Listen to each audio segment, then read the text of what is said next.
2, 1. 7 things you probably didn't know you need to know. I'm Jamie East, and this is the Smart 7. Good morning, everybody. It's Monday the 21st of March and it's World Poetry Day. And a big happy birthday to Gary Oldman, Rosie O'Donnell, Timothy Dalton and Rochelle Hughes. Ukraine has rejected a Russian ultimatum to surrender the port city of Mariupol. The city's been battered by Russian bombings, including an art school where 400 people were sheltering, which was attacked on Sunday.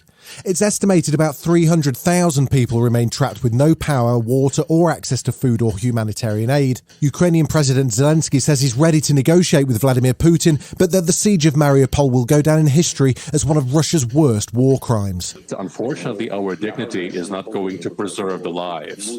So I think that we have to use any format if these attempts fail. That would mean that this is a third world war. The United Nations High Commissioner for Refugees, Filippo Grandi, says that more than 10 million people have now fled their homes in Ukraine as a result of Russia's invasion. That's more than a quarter of its population. President Zelensky addressed the Israeli parliament this weekend, calling for more support and for use of the anti-missile system known as the Iron Dome. We want to live. Our neighbours want to see us dead. I don't need to convince you how much our history got entangled, history of Ukrainians and Jewish people. There was more support too from Boris after an awkward comparison between the war in Ukraine and Brexit over the weekend. With every day that Ukraine's heroic resistance continues, it is clear that Putin has made a catastrophic mistake. Whether it's Brexit or the ongoing war in Ukraine, energy and fuel prices are continuing their astronomical rise, causing panic and deep worry for millions of Brits. Money-saving expert and campaigner for consumer rights Martin Lewis says we're facing the worst cost of living crisis he's ever seen. I am virtually out of tools to help people now.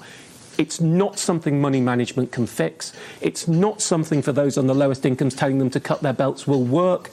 We need political intervention. In advance of his spring statement this week, where he's likely to offer a peacemaking cut to fuel duty, Chancellor Rishi Sunak says that whilst he'll stand by the public, he won't be able to fully protect people from the economic challenges that lie ahead. I wish government could solve absolutely every problem, but I can't do that. But what I would say is I will stand by them in the same way that I have done over the past couple of years. Shadow Chancellor Rachel Reeves supports his proposed cuts, but says more is needed. We're the only G7 economy that's increasing taxes right in the middle of a cost of living crisis. The government deliberately taking money out of people's purses and wallets. That is the wrong thing to do.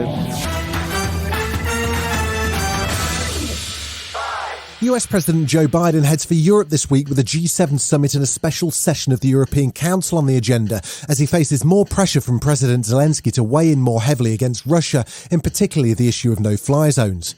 He's unlikely to cede to any of these requests, but has begun leaning, lightly at least, on China and their reluctance to offer any condemnation of Russia's attacks. China's ambassador to the US, Qin Gang, was asked on US TV if his leader will condemn Russia's Ukraine invasion, and he walked a very fine line. Will your president ask Vladimir Putin to back down? We have done so. They rely and we will on continue to promote peace talks and, urge immediate fire. And, condemnation only doesn't help. We need wisdom, we need courage, and we need good diplomacy.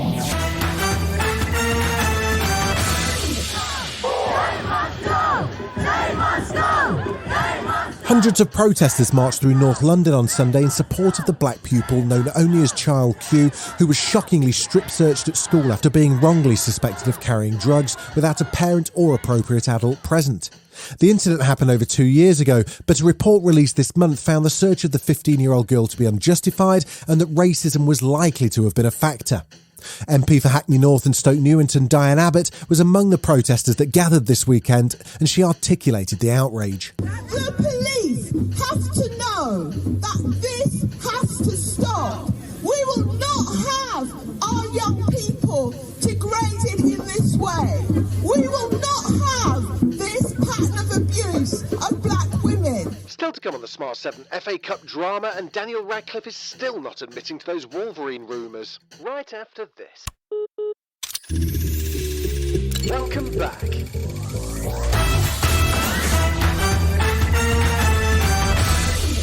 3, Plenty of sport over the weekend. In the FA Cup, Man City ran out 4-1 winners against Southampton in their quarter-final, while Liverpool needed a late goal to beat Notts Forest 1-0. Crystal Palace will play Chelsea in the other last four tie after thrashing hapless Everton 4-1. In the Premier League, there were wins for Leicester and Tottenham. Meanwhile, there was a dramatic start to the new Formula One season in Bahrain. World champion Max Verstappen and Red Bull teammate Sergio Perez both retired with car trouble late on, which let Lewis Hamilton pinch third place on the podium behind the Ferraris of Charles Leclerc and Carlos Sainz. Mercedes were off the pace all weekend, so Hamilton was happy to make the most of Red Bull's bad luck.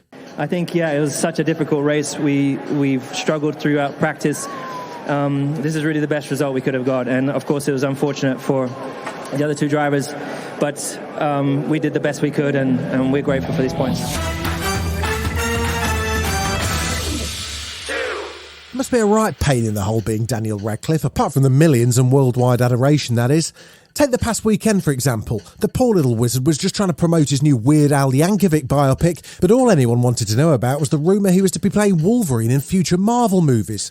As he explained to Fallon, sometimes it all gets a little bit too much. Every so often I'll get bored answering the question in a sensible way, so I'll make a joke, and every time I make a joke I'm like, why did you do that? Wolverine in the comics is fairly short, so I think it's people going who's a short actor? Him. He could maybe play it. Anything that implies the fleetingest similarity to Hugh Jackman is incredibly flattering, so I'm happy with that. Yeah. I'm so happy you decided to announce it on our show that you are playing Wolverine. This is great. Yeah. I'm so excited.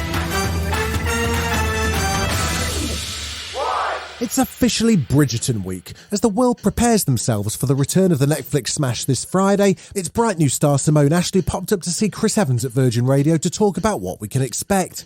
Turns out, rather than us all getting obsessed with the bodice-ripping rumpy-pumpy, we should be focusing on something a little bit more wholesome. What I took away from it was that this is a show that is about family, and the value of that, and the priority of having a love of family, and that's what I love about it. And you meet all these different families, the Bridgertons, Featheringtons, the Sharmas in season 2, and I think it's families that everyone can relate to and kind of want to be a part of. This has been The Smart 7. Wherever you're listening, do us a favour and hit the follow button. We'll be back tomorrow at 7 a.m. Have a great day. Written, produced and published by Daft Doris.